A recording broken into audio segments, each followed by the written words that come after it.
दोस्तों नेपाल का squad announce हो चुका है वर्ल्ड कप 2026 के लिए। इंतजार की घड़ियां हुई खत्म और नेपाल का स्क्वाड आप जो है ना वो आ चुका है और बड़े नामों को ड्रॉप कर दिया गया है जो कि अनएक्सपेक्टेड थे। सब कह रहे थे कि केन ने ऐसे ही करना है जैसे पहले करता आया है। केन बोर्ड ने जो है ना वो कुशल मल्ला को साथ ही रखना है और मतलब के ये ऐसा ही होना है। लेकिन इस बार उन्होंने कहा है कि आउट ऑफ द बॉक्स किया है, आउट ऑफ द बॉक्स किया है। सबसे पहले स्क्वाड की तरफ जाने से पहले आपको बताऊं, आपने अपना फीडबैक मुझे देना है और आप इस टीम से कितना सेटिस्फाइड है कि ये टीम हमें कुछ नया करके दे सकती है।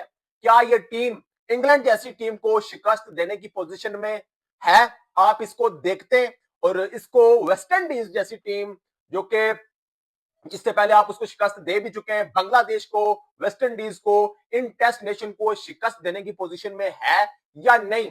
लड़के बड़े तबाही किस्म के लड़के, जो अगर अगर अगर बात करूं तो जो मेरी प्लेइंग 11 थी वो सेम ये थी।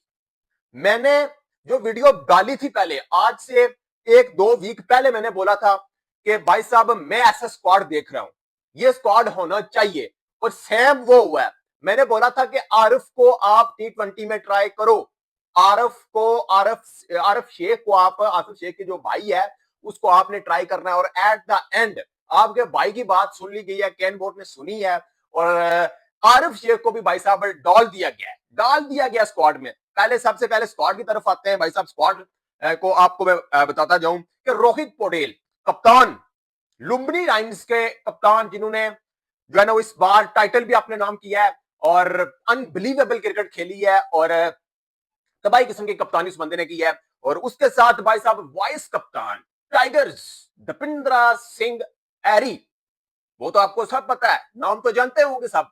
तो भाई साहब वाइस कप्तान दीपेंद्र सिंह एरी हैं। उसके बाद king king Nepali king Sandeep Lamichhane ने। उसके साथ भाई साहब बात करें कुशल बुरतेल, उसके साथ आसिफ शेख। फॉर्म नहीं थी, परफॉर्म नहीं किया जो है ना वो एनपीएल में, लेकिन उसके बावजूद भी कैन ने ट्रस्ट किया कि ये वाला प्लेयर हमें चाहिए, ये हमारे लिए कुछ कर सकता है, इसने कुछ करना है। लेट्स सी क्या होता है। लेकिन जो स्क्वाड अनाउंस किया है भाई साहब, मेरे ख्याल में अगर जहां तक मुझे देखें तो मुझे बड़ी खुशी हुई है, मुझे बड़ी खुशी हुई है। हर बंदे का अपना पॉइंट ऑफ व्यू होता है, हर बंदे का एक अपना माइंडसेट होता है। आप इसको कैसे देख रहे हैं? आप मेरे इस चीज को एग्री करते हैं या डिसएग्री, आपकी मर्जी है। हर बंदे की अपनी मर्जी होती है भाई साहब। शायद कुछ कुशल मल्ला को लाइक करते हो, कुछ आदिल आलम को लाइक करते हो, तो उनको ड्रॉप किया गया। तो यार वो क्या हो सकता है, मतलब 11 ही खेलने, 15 का स्क्वाड होता है।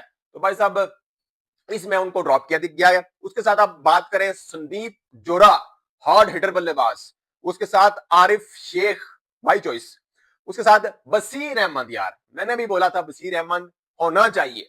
एक आपके पास लेफ्ट हैंडर बैट्समैन भी हो गया, पक्का बैट्समैन है, अच्छी बैटिंग करता है। उसके साथ आपके पास बॉलर की भी है, पक्की बॉलिंग, दवाई वाली बॉलिंग।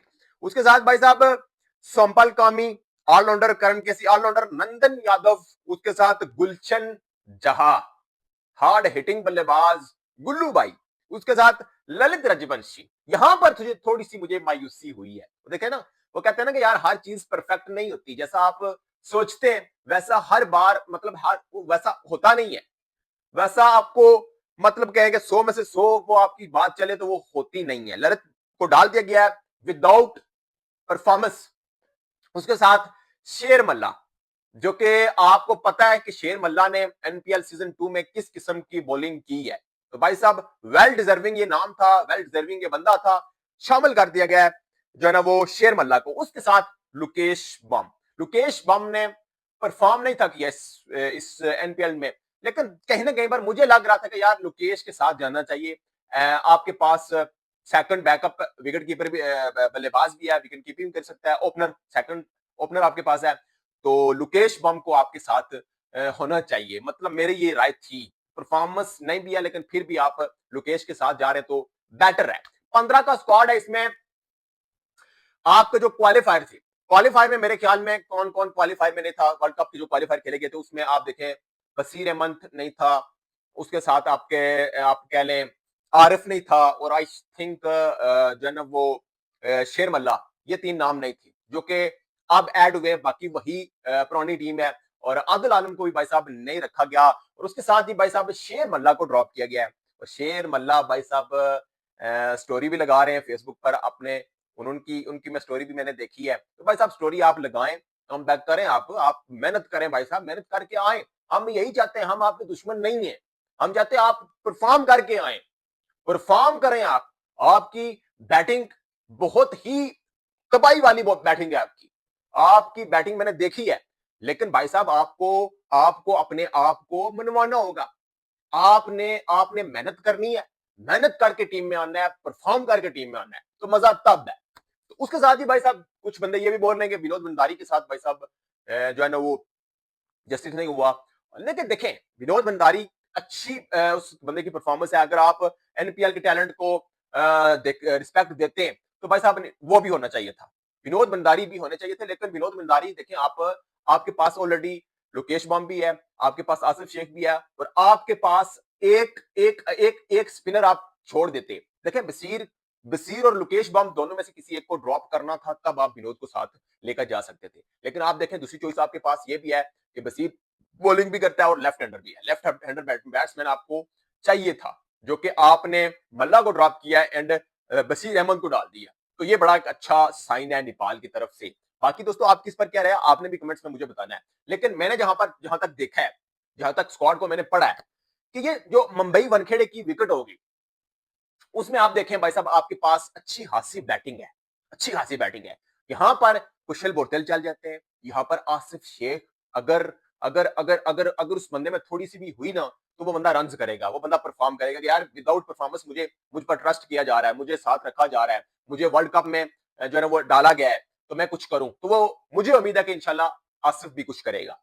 लेकिन उसके साथ आप देखें, आसिफ भी है, संदीप जोरा है, लोकेश बम है, आपके साथ आरिफ शेख है, दीपिंदर सिंह एरी है, तो बसीर अहमद है, तो करण केसी, नंदन यादव। भाई साहब आपके पास अगर अब भी कहेंगे यार बैटिंग नहीं है, बैटिंग नहीं है, तो बैटिंग है। लेकिन आपने वहां पर किस तरीके के साथ, किस अप्रोच के साथ खेलना है, आपने वहां पर इंटेंट दिखानी है, आपने वहां पर एग्रेसिव क्रिकेट खेलनी है, अटैकिंग क्रिकेट खेलनी है। तो आपके पास शॉट्स भी है, आपके पास प्लेयर्स भी हैं, आपके पास हर तरह से सब कुछ मौजूद है।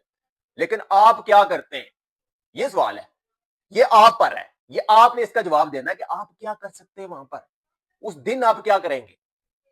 आपके पास प्लेयर मौजूद है, आपने जो स्पिनर्स डाले इसमें आप शेर मल्ला हो गए, शेर मल्ला, बसीर अहमद। देखें, बांग्लादेश के अगेंस्ट आपको श्रीलंका ही मेरे ख्याल में मिलेगा। श्रीलंका अब इंडिया का वो खड्डा पड़ गया है, तो श्रीलंका वाले श्रीलंका में अगर मैच होता है नेपाल और बांग्लादेश का, तो भाई साहब नेपाल के मुझे काफी चांसेस लग रहे हैं, मुझे काफी चांसेस नेपाल के लग रहे हैं। भाई साहब नेपाल के पास बॉलिंग बड़ी अच्छी है, बसीर है आपके पास शेर मल्ला है, आपके पास संदीप लमिछाने है, तो यार मजा ही मजा है, मतलब चस आएगी, चस आएगी। लेकिन यहां पर हमारे प्लेयर क्या करते हैं, हमारे बॉलर यहां पर क्या करते हैं, हमारे तेज गेंदबाज यहां पर किस तरह से बॉलिंग करते हैं, ये देखना होगा, ये देखना होगा। जहां पर आप बात करें, देखें आपके पास ऑलराउंडर में बड़ी अच्छी डेप्थ है, जिसमें करण केसी, संपल कामी, करण केसी, आपके पास दो ऑलराउंडर हो गए। आपके पास बसीर अहमद की सूरत में भी आपके पास एक पक्का ऑलराउंडर है। आपके पास आप देख लें कि अच्छी खासी बैटिंग संदीप, सॉरी वो क्या नाम है यार, मेरे माइंड से स्किप हो गया, संदीप लमिशाने भाई साहब, वो भी टल्ला टुल्ला मार सकते हैं। तो अगर हम बात करें आपके पास प्लेयर, तो भाई साहब आपके पास संदीप जोरा है, आपके पास लुकेश बम है, आपके पास आसिफ है, आपके पास भुरतिल है, आपके पास दीपेंद्र सिंह एरी है, आपके पास रोहित पौडेल है। तो यार आप देखें, आपकी बैटिंग 9वें नंबर तक आपके पास, 10वें नंबर तक आपके पास बैटिंग है, 10 बैट्समैन है आपके पास। नंदन यादव को अगर छोड़ दें यहां से, तो भाई साहब आपके पास 10 बैट्समैन है। शेर मल्ला भी बैटिंग थोड़ी बहुत कर लेते हैं। तो T20 में आपके एक से दो प्लेयर भी अगर चल जाए, तो वो मिट्टी पलीत कर देते हैं जो है ना वो साइड, दूसरी साइड की। तो यहां पर आप अगर बात करें, तो मेरा जो, जहां तक मैं देख रहा हूं, तो मैं बड़ा खुश हूं इस स्क्वाड से, मैं बड़ा खुश हूं इस स्क्वाड से। बाकी आप इससे कितने खुश हैं, आपने मुझे कमेंट के शुरू में बताना है। और नेक ख्वाहिशात है नेपाल टीम के लिए कि वर्ल्ड कप में जाए और नेपाल अच्छा करे, और सिलेक्शन बड़ी अच्छी हुई है, एक दो नामों पर है डिबेट, लेकिन छोड़ें, कुछ ना, हर चीज परफेक्ट नहीं हो सकती। तो केन ने बेहतर ही सोचा होगा, और हमें अब इस टीम को सपोर्ट करना है, अब हमने इस टीम को बैक करना है, और वर्ल्ड कप में इस टीम से हमें परफॉर्मेंस चाहिए। वर्ल्ड कप में हमें एक से दो जीत, ऐसी जीत अगर हम उनको अचीव कर लेते हैं तो हम जहां पर खड़े, मतलब पहले यहां थे, यहां से यहां, यहां यहां, अब फिर यहां पर जाएंगे, इंशाल्लाह जाएंगे। वो वक्त दूर नहीं है। तो एक से दो जीत चाहिए और हमें अपने जो प्लेयर्स हैं उनसे अटैकिंग क्रिकेट चाहिए, अटैकिंग क्रिकेट, एग्रेसिव क्रिकेट। बाकी दोस्तों आपकी इस पर क्या राय है, कमेंट के शुरू में जरूर बताइएगा। वीडियो चलेगी तो चैनल को सब्सक्राइब कीजिएगा, वीडियो को लाइक कीजिएगा। अपना बहुत ज्यादा ख्याल रखिएगा। मिलते हैं नेक्स्ट वीडियो में, तब तक के लिए अल्लाह हाफिज।